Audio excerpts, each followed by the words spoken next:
create that codependency, di mana it makes it enables you to mitigate a lot more on the risk management side.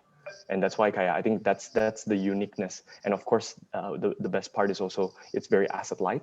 And dengan itu it makes it much more efficient to be able to create the financial service ecosystem.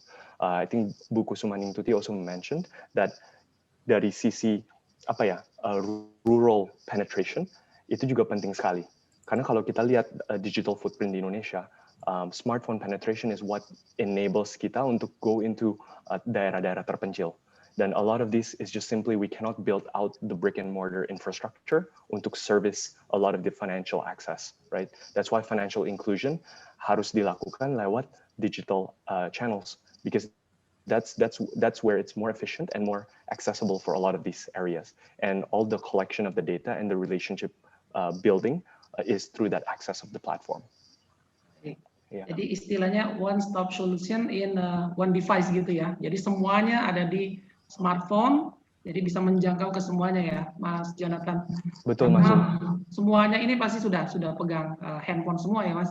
Mulai dari anak kecil sekarang, Mas. Kalau kita lihat masih kecil udah main handphone ya. Beda zaman-zaman dulu itu handphone itu barang yang sangat sulit begitu. Jadi ini memang memudahkan setiap orang untuk berkoneksi, dan juga ini juga bisa jadi dimanfaatkan untuk pengembangan UMKM juga ke depan ya, Mas. Dan engagement-nya itu datang di berupa ragam juga ya, Pak. Jadi soalnya kalau misalnya kota-kota di luar some of the top tier cities lebih natural karena Gojek bisa masuk karena ada transportasi, ada food delivery, kan itu udah natural services yang you're already providing kepada para UMKM dan para users, right? Jadi you already have that relationship with them. Tapi kalau misalnya ke daerah-daerah lebih terpencil kan susah tuh untuk food delivery karena kan nggak ada density-nya. So dengan di situ you have to create digital payment services, whether it's arisan, whether it's payment of airtime gitu kayak pulsa, bills, dan lain-lain. Dan sekarang digital gaming is also another way to access that, di mana at least udah ada relationship with the customer, and then you can offer financial services. And I think this habit of savings juga sesuatu yang harus kita expand in order to extend financial literacy and inclusion for a lot of these daerah-daerah terpencil. Baik, Mas Jo, ini sudah ada pertanyaan ini dari Ian Indrayana menanyakan bahwa dari Impact Leader Institute bagaimana pelaksanaan 5C analysis dalam digital platform? Apakah hanya melihat dari karakter saja, dari analisa big data, dan bagaimana prinsip no one side, no disbursement credit gitu? Jadi saya mau clarify ya, untuk to be completely transparent, we are not the underwriters of the loans. Jadi saya nggak mau misrepresent that Gojek is underwriting the loans. So actually Gojek is the facilitator. Jadi dari sisi kita provide our partners with the data and the segmentation of the UMKM or the users. Jadi kita show them, this is their patterns, here's their segments. Okay, si Mas Zulkifli ini is a power user on transportation. Setiap hari dia naik Gokar, dia 2 kali seminggu pesan GoFood, spendingnya segini per minggu, dan dia semua spendingnya lewat GoPay, and GoPay average balance-nya segini. Dan dengan itu, you can have a profile of Mas Zulkifli. Now, what the credit partners, whether it's the banking partners and etc., do with that information is in order to map to the 5 Cs. Jadi mereka yang then underwrite it on the basis of 5 Cs. Tapi we provide them as much information that meets the 5 Cs as we can based on what we see. Gitu. And I think so that's on the user side. On the merchant side, UMKM side, it's a little bit deeper, right? Because you also provide the merchants with all their services. Kalau POS kan penting sekali karena you see all of their sales, right? You see kayak okay, sales per day, sales per month bagaimana, how's their cash flow management, right? Working capitalnya berapa, how do they withdraw, how do they disperse, and then if you manage their ERP juga, you also can see, okay, employees-nya, expenses-nya bagaimana, how many suppliers do they have, and then eventually you can have a better sense of their capacity to actually pay back the facility. So it's a great question. Tapi I don't want to misrepresent that Gojek is underwriting the loans. Kita providing the information and the data for our underwriting partners to actually make that decision gitu. Baik. Berarti lebih ke arah profiling si konsumen ya. Pengeluarannya berapa per bulan, terus udah gitu behaviornya seperti apa. Inilah yang disajikan ya untuk nanti ada yang ingin memberikan kredit seperti itu ya, Mas Jo ya. Betul Mas Zul. And it's a very complex process ya. And it's something that is not something that kita believe that we are the experts at. We are the experts at providing services and access to our users, our merchants, and our drivers. And dengan itu kita bisa provide as much information about them that they're willing to share. Tapi at the end of the day, credit underwriting is in the area of the financial service partners kita. Baik, Mas Jonathan, ini ada mahasiswa kami nih dari angkatan 2020 ingin langsung bertanya ke Mas Jonathan, boleh ya? Yes, please. Baik, ya silakan teman-teman boleh di show Fahru Rozi.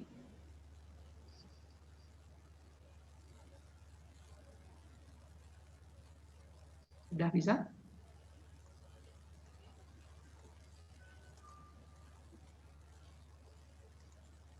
Belum. Sambil menunggu Mas Jonathan, mungkin kita ke pertanyaan berikutnya dulu ya, Mas Jonathan. Baik. Yeah. Nah, ini kan kita tadi sudah membicarakan tentang penyaluran kredit UMKM. Nah, bagaimana sih cara untuk mengedukasi atau meliterasi para pelaku UMKM ini pada penggunaan digital platform? Jadi untuk para pelaku UMKM ya, Mas Zul, jadi tren yang kita lihat dari especially accelerated dari pandemi ini adalah first and foremost, there's two ways you can offer services. First way adalah, can you help them drive more sales? Atau kedua, can you help them save expenses? Right? Kalau kita bicara sama UMKM, pasti that's the one of the two things they care about. Kayak, okay, what do you want to provide me? More sales or less costs, right? And from what we've learned, more sales is what is the primary pull. Jadi kalau kita provide to merchants, hey, I will provide you more access, more channels for sales, they're very happy. And that's our primary unique selling point of GoFood, right? Karena kamu provide omni-channel offering untuk mereka. So that's the first conversation. Then kedua, after you have that relationship, you provide them sales, mungkin your 10, 15, 20% of their sales. Then you can go to the second question becomes, how do you become the hub of that merchant? Karena a lot of platforms can provide a lot of different competing services, right? To give more sales. And that's why there's a competitive pricing and all that kind of stuff. Tapi what you want to offer them is you want to be the primary at the heart of the merchant. You want to be the central hub, right? And we believe that hub is the POS. Karena the point of sale system is benar-benar navigasinya si merchant. Itu dashboardnya dia, right? So you want to be their dashboard. That's why buat kita untuk provide that access is very important. So we're like, hey, we're already providing you sales. You have a great relationship and trust with us. Here's another offering that will deepen our engagement and our sharing, which is the POS system. Dan dengan POS system itu, then you truly go into a partnership that is no longer just about sales and incentives. Karena kan the first one is more like, okay, that's a transactional relationship. Then you go to a deeper relationship where you're the primary service provider, right? Jadi dengan itu, we also understand them much better. Because tadinya kan kita cuma lihat sales yang kita provide ke sang merchant tersebut. Tapi kan kita nggak tahu si merchant itu tuh berapa besar, capability and capacity-nya tuh bagaimana. Tapi dengan this dashboard, you can see the whole picture, right? Lalu yang ketiga, then you can offer them the add-on services. And add-on services ini yang lebih monetization focused, which is, okay, gue bisa provide inventory management, which is helping you reduce your costs. I can give you better access to logistics and deliveries, right? Also better cost base. I can provide better working capital management, better cost base. And I can provide more access to financial products in order for you to expand when the time comes. Jadi kayak that is almost like the last and the holy grail. Karena that one is when you truly understand the merchant holistically, then you offer the access to financial products. And jadi kayak that's kind of like the merchant journey that we envision untuk sang UMKM. And this is kind of like the blueprint. Tapi as you can imagine, dengan COVID ini, there's an acceleration of kebutuhan omni-channel tersebut. Jadi dengan itu, now merchants are the ones who come to us. Karena mereka yang kayak, hey, I want that full offering. Please give me all the suite of services. Dan dengan itu, jadi it's a one-stop shop. Then you can give them the merchant platform, and then they can select mau pakai apa aja, depending on their needs, depending on their vertical and sector. Baik Mas Jo, jadi memang bisa dibilang dari hulu sampai hilirnya ya, Gojek bantu supaya nggak cuma ngomongin sales, tapi ada engagement di dalam sana begitu ya, sehingga mitra juga puas, kemudian juga customer juga mendapatkan apa yang mereka inginkan begitu. Baik. Betul banget. And our goal, and the only way Gojek and other platforms can grow is if ecosystem kita grow with us. So kita lihat di China, di US, semua platform yang successful, they grow because their merchants grow. And kalau kita lihat kayak Taobao di Alibaba Group China, itu kayak the top merchants, mereka really started from when Alibaba was very small to where they are today. Mereka grow with the platform. They open more outlets, they open more access, they distribute to more places around the country. So it's kind of like that network effect adalah sesuatu yang kita mau replicate di Indonesia. Dan itu semua through that merchant relationship. So it's a long-term relationship. It's not a transactional one. Jadi journey-nya juga diperhatikan gitu ya, Mas Jo ya, journey-nya. Kemudian juga kayak di China mau beli ini aja, mau beli sayur aja langsung ya, tinggal scan barcode gitu ya. Mudah-mudahan Indonesia bisa secepatnya gitu. Exactly, dan nggak semua merchant bisa dan membutuhkan kredit, right? Karena kan some merchants kayak masih MVP, masih produknya masih di testing, masih alpha, beta. Oke, ini kayaknya misal even simple kayak jualan makanan, right? You still looking for curating my menu. Operations kan susah sekali juga, scalability-nya, proses. Dan when they're ready, then you upsell and you offer that financial product, then it becomes sort of like their jet fuel untuk mereka to take it to the next level. Jadi kayak I think that is very important, that customer as well as merchant journey, that you grow with them and you offer them the right products at the right time. Ya, jadi grow up together gitu ya, Mas Jo. Kemudian juga ada pertanyaan lagi nih Mas Jonathan dari Ibu Iin Indarti menanyakan, ini dari Semarang nih Mas Jo, lumayan jauh dari Semarang nih. Oke, baik. Bagaimana era disruption ini bisa ditemukan pada masa pandemi untuk bisa menukar startup yang mampu eksis di masa pandemi dalam menghadapi reformasi teknologi? Ya. Oke, ini Bu In, saya harap bisa engage sama saya karena ini pertanyaannya loaded banget nih, besar banget. Reformasi teknologi is something that I'm curious what you mean. Tapi I will answer this more about kayak the digital journey of technology di Indonesia ya. Jadi ini every time I share dengan para mahasiswa-mahasiswi is very interesting karena mereka they are coming into, there's so much happening in the last 5 years in Indonesia in the digital transformation that mereka pun are coming into a different point in history. Jadi di sejarah teknologi di Indonesia, the first key milestone adalah tahun 2014. Tahun 2014 ini adalah pertama kali kita ada significant smartphone penetration. Jadi this is when affordability of smartphone becomes very affordable, right? So ada Oppo, ada all these brands where you have access across the market.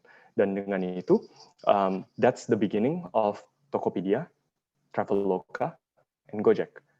Semua tiganya di-funding di tahun 2014 itu. Dan kita semua launch our app January 2015. That's the Big Bang.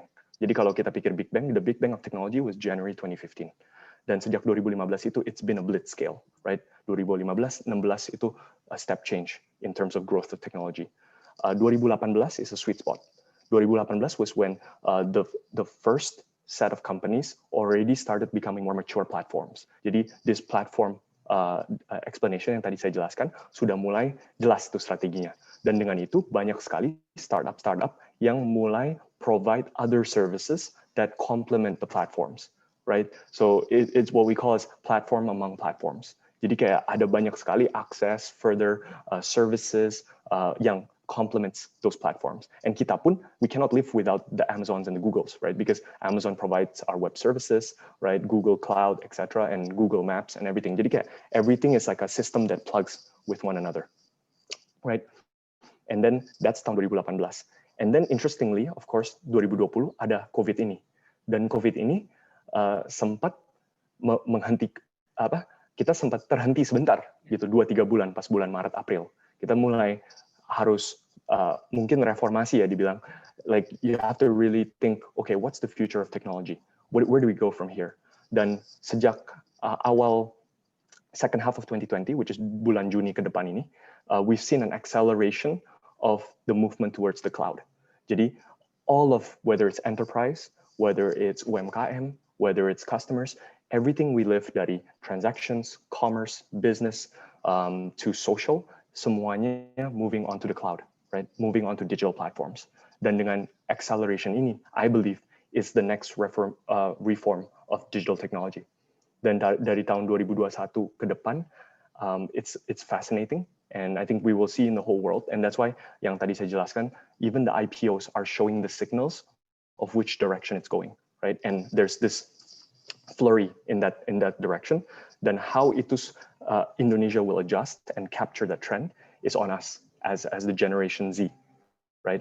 Generation Z, banyak sekali mahasiswa yang hari ini tune in, kan semua Gen Z. And so kalian as future of banking, the future of corporate finance, you have to understand this trend because that will be your partner, right? Technology will be your partner, whether it's in the way you run your businesses, your company, right? Your enterprise, your bank, your financial institution, entrepreneur, right? When you think about corporate finance, when you think about funding, when you think about facilitation of credit, when you think about financial inclusion, financial literacy, financial access, everything will be dependent on the ability to adopt digital technology. Jadi, I think harapan saya adalah I can share this and thank you Inan ya tadi untuk kayak lay that foundation. And kalau ada yang mau nanya lagi, what does this mean? What does this look like? I can go into more detail. Tapi mungkin saya berhenti dulu. Ya, bagus sekali Mas Job. Kayak sekarang ya kita lihat bahwa orang sekarang kehilangan nggak bawa dompet atau nggak bawa handphone maksudnya ya, nggak bawa handphone sama aja kayak kehilangan dompet gitu ya. Karena saking dekatnya dengan teknologi yang Mas bilang bahwa teknologi itu partner ya sekarang. Ya. Jadi kemana-mana dompet digital begitu ya, Mas Jo. Ini ada baik. Betul. Yang pada mau nanya nih, udah. Baik Ibu. Ya, baik Mas Jo. Ini ada mahasiswa kami yang ingin bertanya langsung.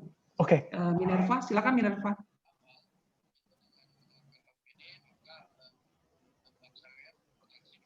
Hai Minerva, sorry suaranya nggak kedengaran. Hi Mas Jo, I'm Minerva, I'm from IBS batch 2020, and my question is actually more about Gojek itself.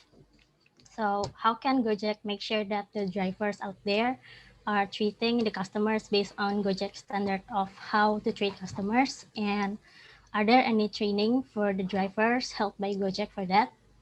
Especially if they are going to be the POS in offering financial products. That's my question. Thank you. Fantastic question. Thank you, Minerva. Thank you so much for asking that question. It's a great question. Jadi, actually, so this is really key. And I think this is where we as Gojek got, I believe, extremely fortunate and lucky because we believed in the human nature of entrepreneurship. We believe in the gig economy, and we believe in the ability for drivers, for entrepreneurs, because drivers are UMKM juga ya, because they're also like their own self-entrepreneur to self-govern, right? So what we did was we took a big bet. Jadi around the world, today you see food delivery is growing rapidly, right? But nobody in the world believed that you can stack food delivery with a transportation fleet. We were the first ones to do it, and of course Grab then quickly followed that. And then there's more and more, right? Like Uber Eats and etc. And so what we took a bet on, Minerva, is actually if you provide a platform, a marketplace, all the different features to ensure that the driver can provide that best customer experience, as good as an institutional one to the customer, then you actually have a chance. But if the driver does not comply, if the driver abuses your platform, if the driver abuses the trust and the relationship, then your platform breaks, right? Because to the customer, I see the Gojek brand. I see Gojek who is who is responsible for my money and etc. Right? I'll give you an example. So, sejak tahun 2015, we launched food about 3 months after kita launch GoRide. Jadi kita launch GoRide Januari 2015, Maret 2015 kita launch GoFood. GoFood dari Maret 2015 sampai saya bisa bilang kira-kira 2018-19 it was a concierge model. Concierge model di mana kayak kamu pasti kan tahu pesan GoFood, pasti kan kita harus telepon driver. Karena driver masuk ke restoran sebagai customer. Mereka masuk ke restoran sebagai customer harus nalangin dulu apa yang kita mau order. They have to figure out, oh mau pesan apa? Gitu. Oh misalnya saya mau nasi goreng, tapi nasi gorengnya jangan pakai telur ya, dan nasi gorengnya pedas gitu. Kan itu kan semua customization-nya masih on the driver. Kan the driver has to communicate that has to make sure that wah ini harus benar, make sure I pay for it first, and then I give it to Minerva, right? And that's a very heavy friction experience, right? Karena you rely on the driver for working capital, you rely on the driver for reliability in terms of making sure you get the right order, and you rely on the driver for patience, because he has to sit and wait. Kadang-kadang di restoran pun, kadang bisa aja yang nggak dianggap, kadang-kadang it takes them a while. Saya dengar cerita-cerita terharu banget, ada driver yang belum pernah seumur hidup masuk mall, and mereka lihat eskalator, panik, right? Restoran di atas. Itu kayak, it's touching banget kan, because they never had this experience before, tapi they figured it out. Gitu. I think that's the most incredible story of Gojek is these drivers figured it out. Gitu. Sebagai entrepreneur, sebagai gig economy, UMKM, they figured it out. That's number one. Number two, sejak pandemi COVID ini, it's on us to also make that experience even better. Karena kalau ditanya driver tuh all day prefer GoRide dibanding GoFood. Karena GoFood, gue harus nalangin, gue harus nunggu, gue harus sabar. It's really difficult, right? And they're paid not too different between GoFood and GoRide. Karena kan namanya customer, we want it fast, we want it cheap, and we want it reliable. You want fast, cheap, reliable. Biasanya you get 2 out of 3, but customer wants all 3, right? Dan dengan itu, sebagai platform, what we have to do is that we have to take the driver out of that loop, put less pressure on the driver. Working capital, dengan adanya GoPay sekarang, we're able to do wallet-to-wallet dengan merchant. Jadi that POS, that merchant platform, is so important because now the merchant udah lihat nih, Minerva pesan apa? Nasi goreng, mau pedes, nggak mau pakai telur. Oke, gue udah tahu, karena ini nasi goreng gue. Jadi dia langsung mulai masak. Driver belum sampai pun dia udah mulai masak. Masakan itu udah dibayar, karena dari wallet, GoPay wallet kamu udah di debit, udah di kredit ke wallet merchant. Karena kan merchant kalau belum dibayar nggak mau masak dong. Jadi abis merchant udah dibayar, merchant udah bisa masak. So when the driver arrives, pick up the order, langsung done, right? And then driver gets it to Minerva. Dia udah you take out the working capital burden, you also take out the customization burden, and most importantly, you create a wonderful customer experience and driver experience, and you make the driver be able to do more orders in a much faster way, right? And so I think that's the importance of a platform, and that's the evolution of a platform. Mungkin untuk kita semua, sampai sekarang baru GoFood aja, baru bisa kayak decouple the driver from that loop. It takes a while. Itu pun buat kita is something that we were able to do tahun 2019. Kalau amit-amit kalau COVID hit tahun 2019, si concierge model, saya nggak kebayang. Karena working capitalnya driver, there's no way they can facilitate all the orders pada musim pandemi ini. Tapi dengan adanya this merchant flow, this merchant platform, we're able to reduce the burden on the driver and facilitate that transaction. Dan dari situ, you build the trust with the driver. You build the trust with the merchant, and then you go deeper and deeper. That's why kita masih in the very tip of the iceberg for financial services. Because financial services is, I believe, one of the entails. And itu paling kompleks and paling intricate. And it will take us time to figure that out. Baik. Long answer, short question. Baik, sudah ini ya Minerva ya, sudah jelas ya. Iya, Baik. you, Kak. Baik, ini antusias banget nih Mas Jo, mahasiswa kami nih, rekan-rekan mahasiswa antusias sekali dengan pertanyaan-pertanyaan. Ini ada lagi dari Fahru Rozi juga, ingin bertanya langsung juga ke Mas Jo. Silakan Fahru Rozi. Baik, sebelumnya terima kasih telah memberikan saya waktu. My question is, sebagai digital platform yang sangat besar, Gojek itu bagaimana dengan peranan Gojek terhadap kemajuan kredit di Indonesia, khususnya terhadap relationship between Gojek and BI atau fintech lainnya, dan juga sebagai head of corporate strategy dari Gojek sendiri, Mas Jo ya, Mas Jo ini pernah nggak mengalami ketika teori yang kita pelajari, setiap materi yang kita pelajari itu tidak sesuai dengan lapangannya? Dan juga bagaimana pandangan Mas kalau ada seorang yang tidak ingin terikat dengan materi? Karena sebagaimana kita tahu bahwasanya saat pandemi ini banyak muncul teori-teori yang bermunculan tentang bagaimana cara ber-UMKM yang benar, bagaimana cara berbisnis yang benar. Kadang-kadang tuh mereka itu mengutarakan apa yang pengalaman mereka dan yang tidak sesuai dengan situasi kita sendiri. Bagaimana pendapat Mas Jo terhadap itu? Thank you, Faruzi. I hope I got your name right, Faruzi. Makasih banget ya bro. Jadi itu beberapa pertanyaan yang very good and very deep. It's not easy questions ya. Jadi yang pertama bagaimana, dan sebenarnya pertanyaan kalau nggak salah tadi ada dua bagian ya. Bagian pertama adalah bagaimana relationship dan bagaimana sebuah perusahaan kayak Gojek bekerja bersama dengan BI dan OJK. That's the first question. Dan kedua is bagaimana pandangan saya terhadap teori dan materi yang dipelajarkan di kurikulum sekolah ya. So those two questions actually quite similar my answer. Saya ceritanya juga jawabannya saya lebih personal ya.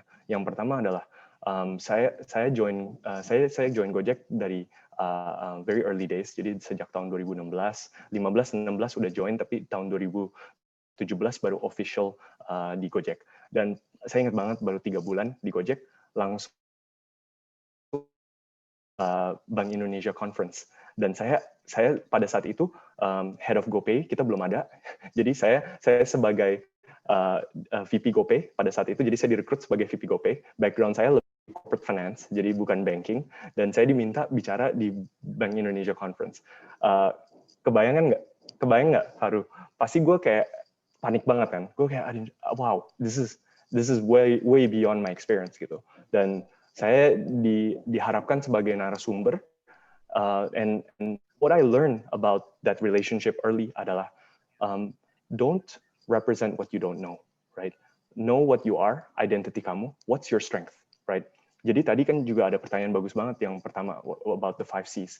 I'm not an expert in credit underwriting, and I will never pretend to be, right? But I understand the consumers, I understand the merchants, I understand the drivers, I understand how a digital platform works, dan corporate finance.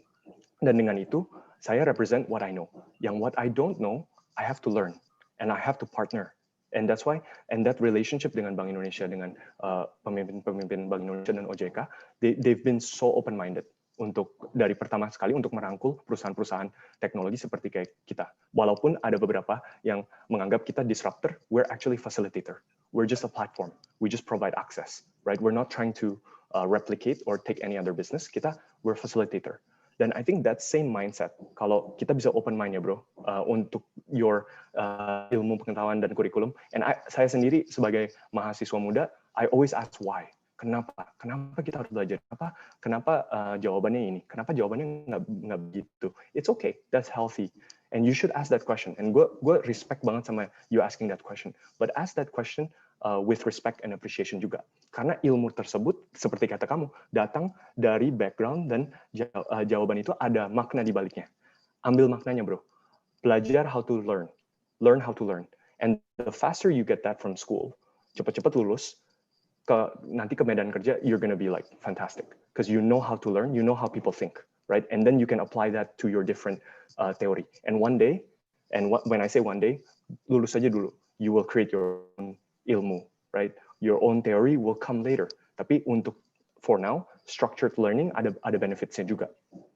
The reason why kita go into like deeper studies adalah for structured learning. Jadi kamu learn how to learn how your brain works, learn how you process information. Dari sana nanti setelah udah lulus semester 8, then you can do whatever you want, right? Dan ilmu itu how you apply it is a free world. Tapi untuk dari umur 18 sampai 22 itu paling penting. Makanya I never say no to this kind of opportunities dari Ibu Kusumaningtuti, because I can speak to kalian yang umur 17, 18 sampai 22. That's the key years of how you learn, and you learn about yourself. Dan harapan saya is you have that open mind and you're going to be awesome. Oke. Sudah jelas, Faru Rozi? Thank you, Faru. Ya, baik, menarik sekali Mas Jo. Jadi istilahnya jangan jawab kalau ilmunya belum cukup gitu ya. Dipelajari dulu gitu ya Mas Jo ya. Dan nggak ada ilmu yang benar atau salah kan bro. Oh, Jadi betul ya. ilmu is just ilmu, right? Semua ada maknanya sendiri, kita digest saja. And even kita don't agree, it's okay that we know why we don't agree. Tapi we know what's needed, right? Kalau ini ujian or something, answer it as it's needed. Then one day, pas kita praktik di lapangan, we can do it in our own way. We can test our hypothesis, right? Tapi untuk like understand your structured environment and work in it in your favor gitu. Ya. Oke, baik. Ini ada pertanyaan lagi ya. Ya, Ibu.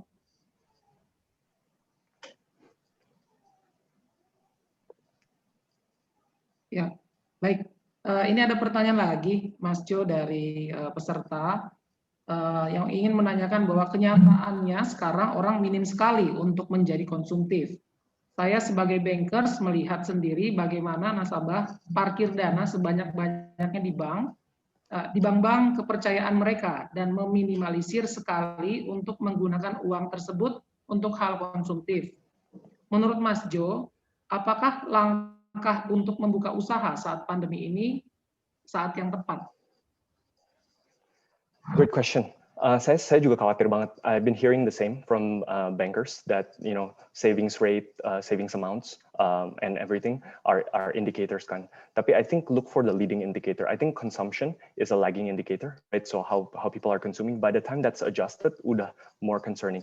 My leading indicator is production and income. Jadi menurut saya kalau misalnya kita sebagai negara we are stagnant in production, we're stagnant in income generation, itu yang saya paling khawatir. Dan kalau kita lihat around us, right, natural resources is getting disrupted as we speak, right? People say data is the future of oil, right? Data is the 21st century oil.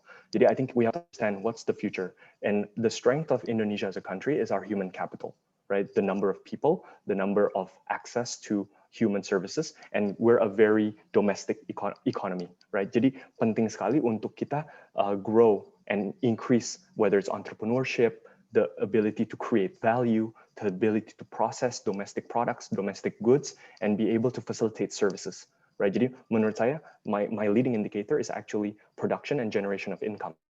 Generation of income is very hard to track karena Indonesia is a gig economy, right? Everything is more UMKM, informal sector.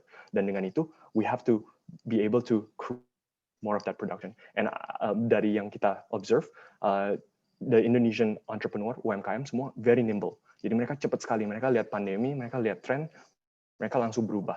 Makanya so much home industries are coming up, whether it's yang baking, yang bikin buka PO, dan lain-lain. It's really positive to see. Tapi menurut saya sebagai the future gen, especially the leading generation Z, yang para mahasiswa-mahasiswi yang akan lulus bentar lagi, you guys are the future of our country. Jadi penting banget untuk kalian be able to understand some of these trends and adjust and adapt what that will look like. Jadi menurut saya there's going to be a lot more decentralization. So I think fase pertama teknologi ini juga pertanyaan Iin tadi kalau nggak salah, di mana technology 1.0, 2.0 is a little bit more platform. Nanti teknologi 3.0, 4.0 akan sedikit decentralized lagi. Karena platform pun nggak bisa serve everything and everyone. Right? There are segments that are more curated, there are more personalized. Jadi there will be platforms among platforms that serve more niche verticals. Dan dengan itu ada sedikit decentralization again, which means more democratic opportunity. Jadi there's going to be democratization of opportunities again.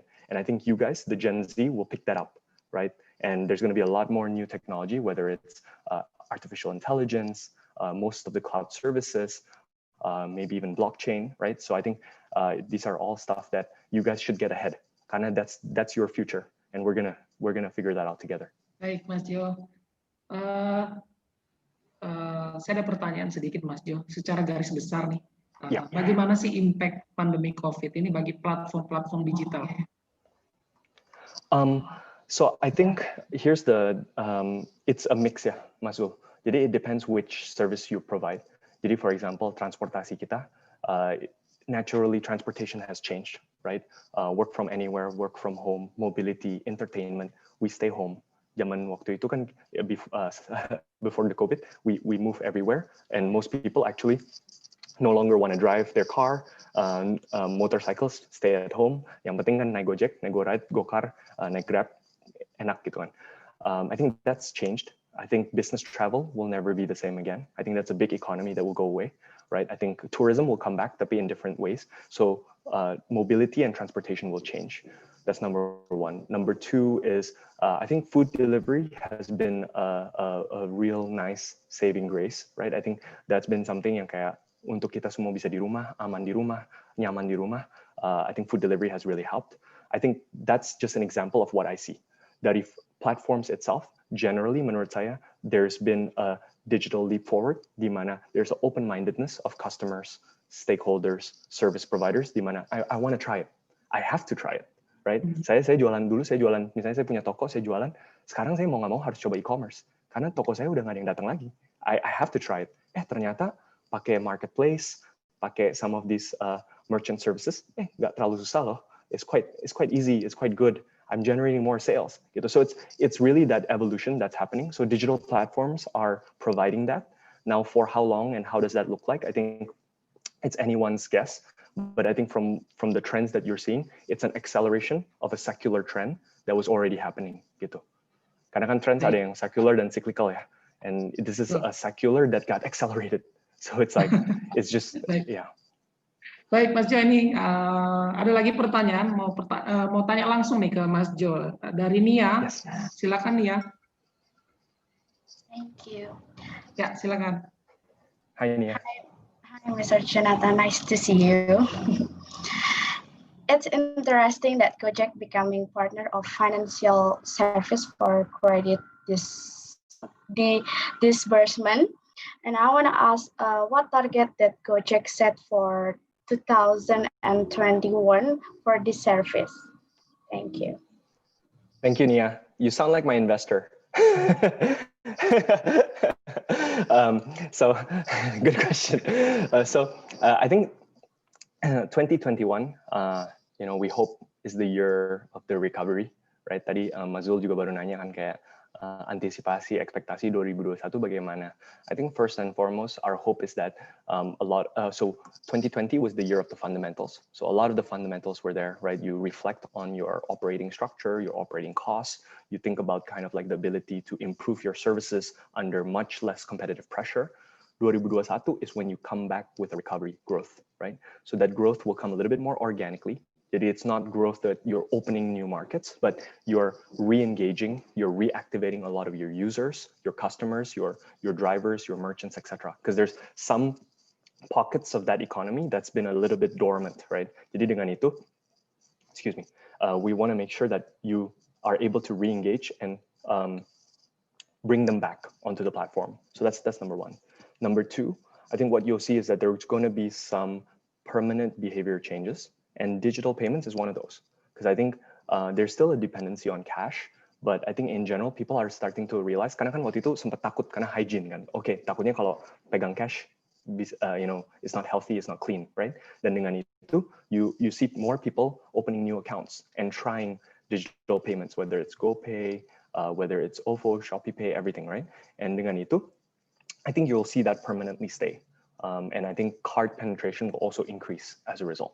Karena a lot of the merchants yang tadinya mungkin, aduh saya yang penting cash aja deh, lebih gampang bookkeepingnya. Now they realize, sebenarnya it's much easier to have a digital POS, it's much easier to have payments accepted through cashless juga gitu. So that's the second thing that will permanently change.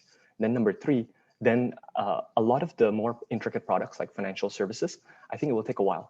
Karena kita harus reassess what the needs are of the economy. And right now, what the economy needs is an organic recovery. You have to provide the channels for that to happen.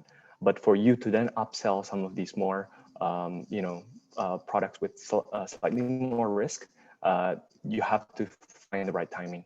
And so we believe that the first two will be the priority. Then you can start upselling again. A lot of things like advertising, financial services, a lot of those will come back as well. Tapi perhaps as a third wave among the two. I hope that makes sense. Oke. Sudah Nia? Sudah jelas? Kalau mau follow on boleh Nia? Oke. Follow IG. Baik. Terima kasih Nia atas pertanyaannya. Mas Jo, saya ingin mendengar tanggapan Mas Jo nih terkait ini tentang permanent impact dari digital leap forward gitu, terutama untuk generasi Z.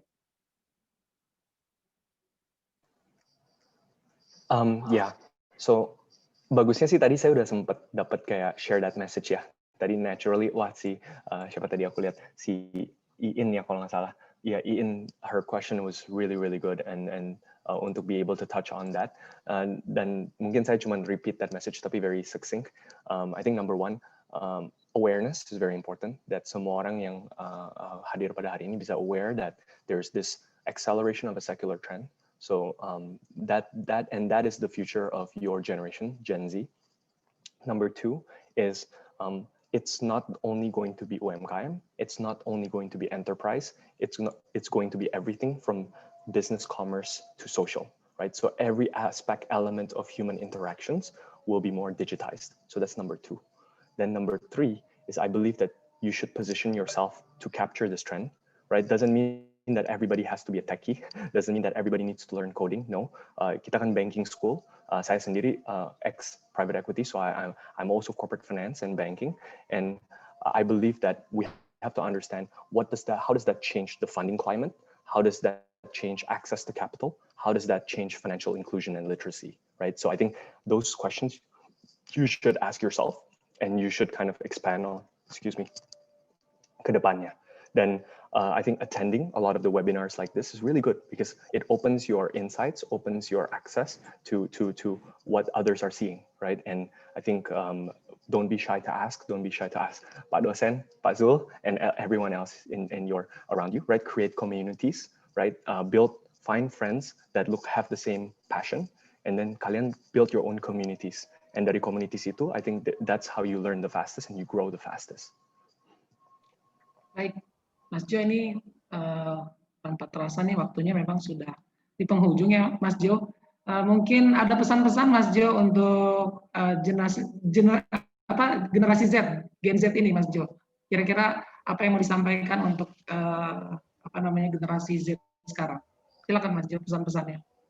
Yeah, I think key message saya yang tadi tersebut. Jadi be aware, create your communities, and jangan takut. Karena all of these concepts is actually bisa dibilang you can self-learn, right? Everything is out there.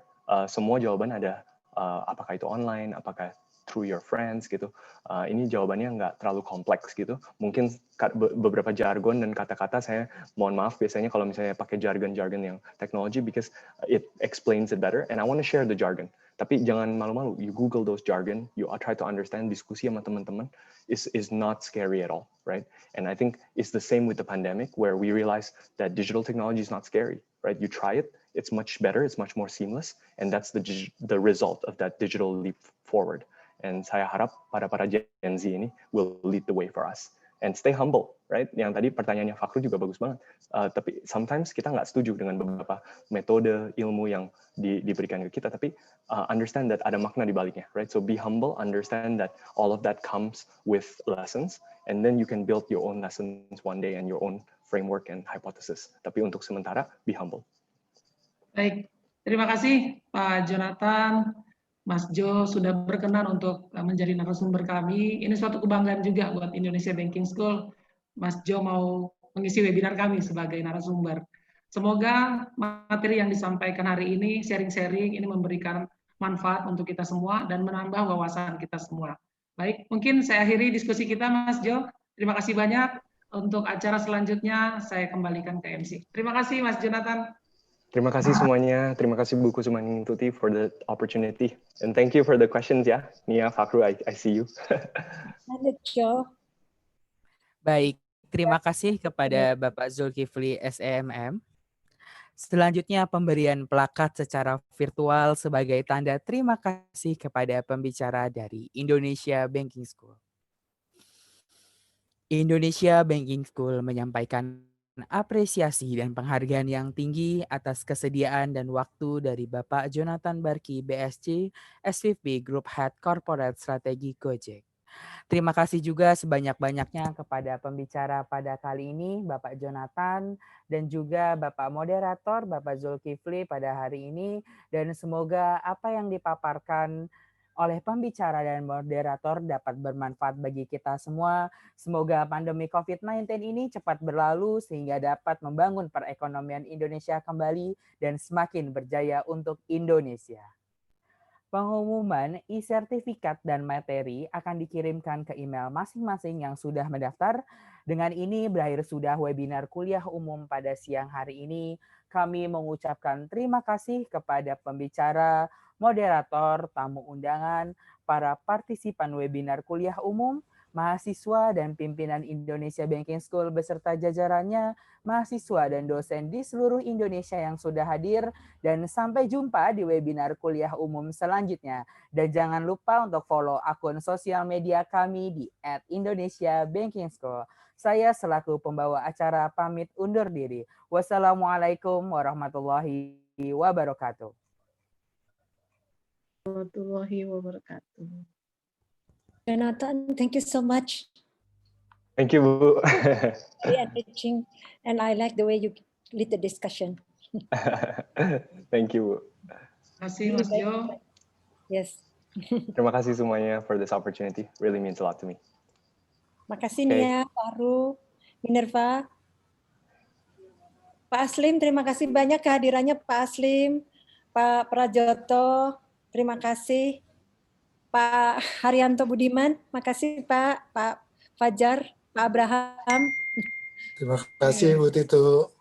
Bapak-bapak dari Bank Indonesia di daerah, Pak Wahyu dari Padang, Pak Triana, OJK Bandung, terima kasih telah hadir. Bapak Tahudin dari Makassar.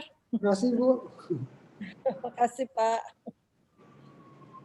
Terima kasih Bu Titu.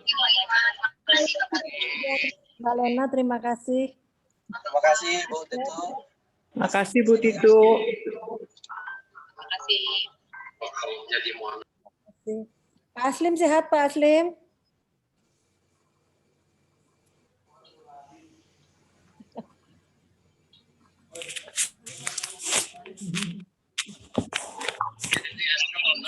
Acaranya bagus Bu Titu.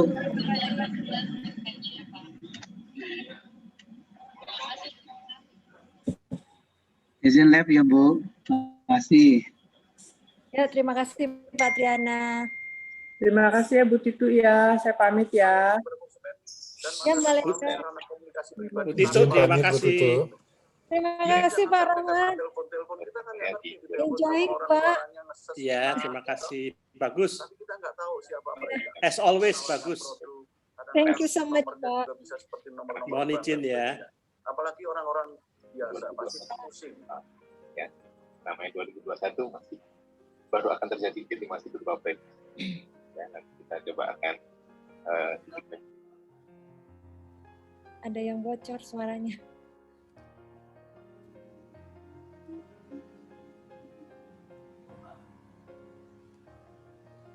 Pak Farid, terima kasih. Bu Dora, terima kasih. Terima kasih Bu Titu. Terima kasih Pak Farid Mataram. Sukses Bu. Sama-sama. Bagus itunya. Mohon pamit Bu ya. Assalamualaikum. Waalaikumsalam.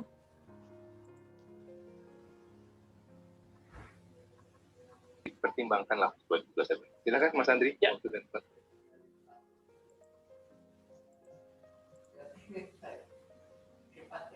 Halo Pak Aslim. Pak Aslim. Sehat Pak. Sehat Pak. Alhamdulillah. Iya Pak.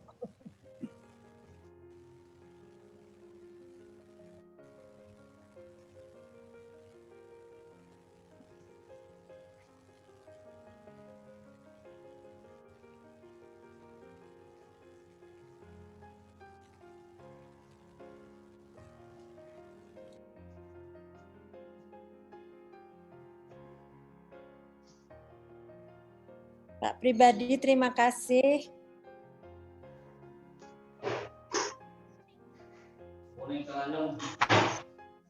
Sholat tidur.